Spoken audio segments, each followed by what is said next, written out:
Hello நண்பர்களே, இன்றைக்கி நம்ம என்லெஸ் யுனைட்டி சேனலில் சூப்பரான கிறிஸ்பியான ஒரு ஈவினிங் ஸ்நாக்ஸ் எப்படி செய்யறதா பார்க்க போகிறோம்.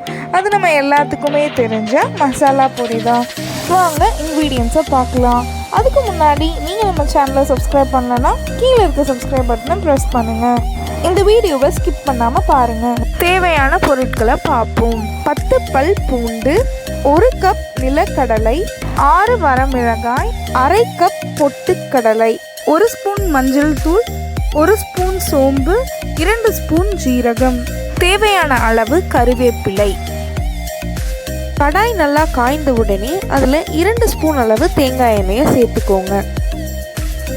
தேங்காய் எண்ணெயை மட்டுமே பயன்படுத்துங்க. ஏன்னா தேங்காய் எண்ணெயை பயன்படுத்தும் போது அது இன்னும் அருமையான ஒரு சுவையை நமக்கு தருகிறது. எண்ணெய் காய்ந்த உடனே அதில் நம்ம சிறிதளவு கடுகை சேர்த்துக்கலாம். கடுகு நல்லா பொரியிற வரைக்கும் வெயிட் பண்ணுங்க. இப்போ கடுகு பொரியிறத நம்மால் பார்க்க முடிகிறது. இந்த மாதிரி வந்த உடனே நம்ம வெட்டி வைத்திருக்க பூண்டை சேர்த்துக்கலாம்.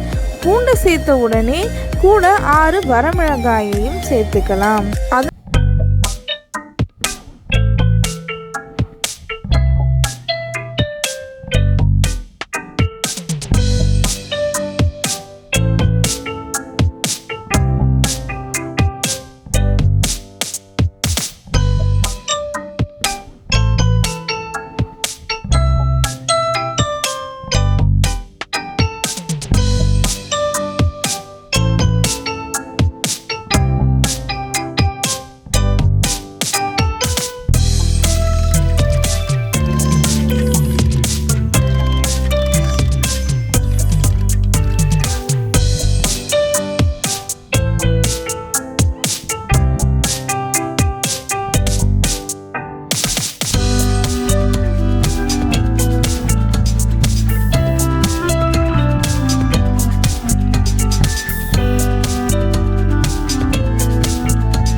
உங்கள் கமெண்ட்டை கமெண்ட் பாக்ஸில் பதிவிடுங்க.